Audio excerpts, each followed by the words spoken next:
A Guerra de Troia. Nós geralmente pensamos nela como um mito, uma história antiga. Mas e se a olhássemos de uma forma diferente? Como um enigma sistêmico. Um aparato complexo de destino e arrogância, sempre à beira do colapso. Nessa análise, vamos dissecar o conflito, mas não como uma história, e sim como um sistema.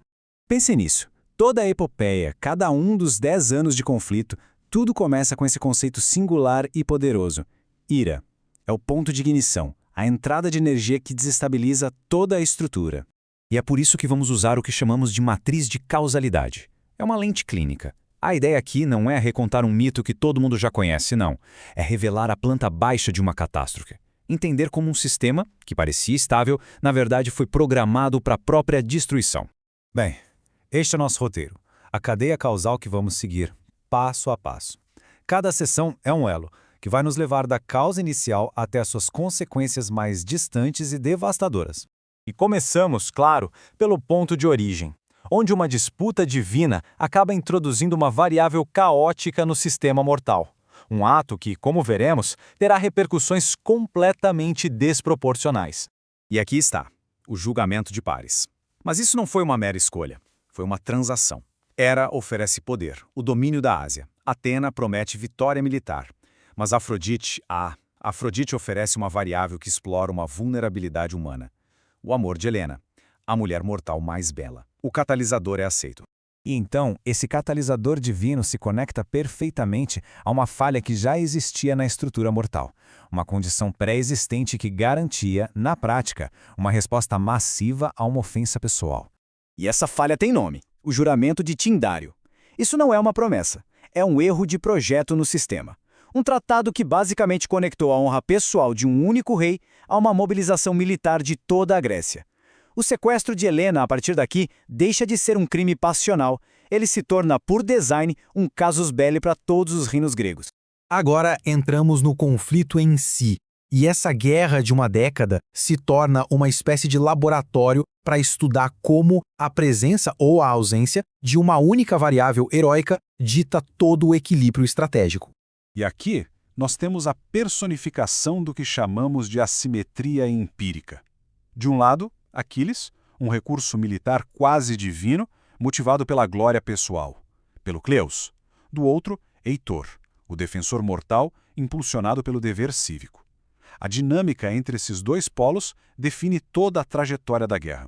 O ponto de virada é exatamente este: o conflito entre Agamenon e Aquiles pela prisioneira Briseida. Para Agamenon, uma questão de autoridade. Para Aquiles, uma afronta à sua honra. A sua ira e a recusa em lutar simplesmente removem o principal ativo dos aqueus do campo de batalha, causando uma desestabilização imediata e catastrófica. O resultado é instantâneo. Sem Aquiles para contrabalanceá-lo, Heitor se torna uma força imparável. A balança pende violentamente a favor de Troia. Os aqueus são empurrados à beira da derrota total, provando que todo o seu sistema de guerra dependia de uma única e instável variável. É então que um novo catalisador surge. A morte de Patroclo, vestindo a armadura de Aquiles, atua como um gatilho secundário.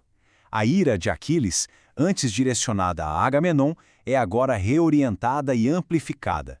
Ela se torna um vetor de destruição focado em um único alvo: Heitor. E esse é o clímax da assimetria. Aquiles, agora alimentado por uma fúria transcendental, enfrenta e mata Heitor.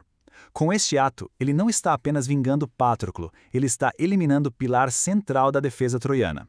O sistema defensivo de Troia está agora fatalmente comprometido.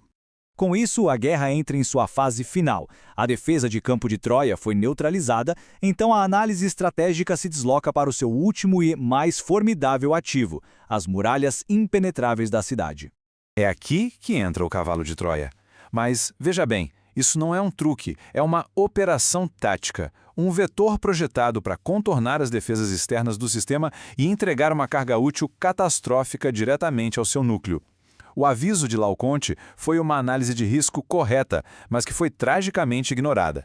Vamos desconstruir o mito em seus componentes táticos. Dentro do vetor está a força de elite, a carga útil, os comandantes e guerreiros mais eficazes dos aqueus. Sua missão: iniciar o colapso total da cidade a partir de dentro, transformando a fortaleza em uma armadilha. Mas a queda de Troia não é o fim da cadeia causal.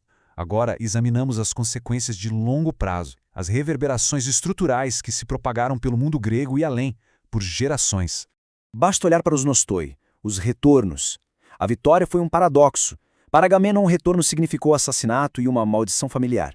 Para Odisseu, uma década de provações que quase destruiu seu reino. A vitória não trouxe estabilidade, trouxe mais caos. O colapso de um sistema desestabilizou o outro. E aqui, a reverberação final e mais profunda. Das cinzas de Troia, através do sobrevivente Enéas, surge a semente mitológica de uma nova civilização, Roma. A destruição de um sistema, em uma escala de tempo longo o suficiente, forneceu um material para a construção de outro.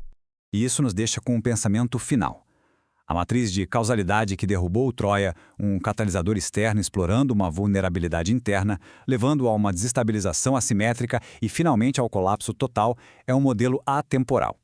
A questão que fica é, quais sistemas hoje operam sob condições semelhantes, ignorando o seu próprio singular catalisador de ira?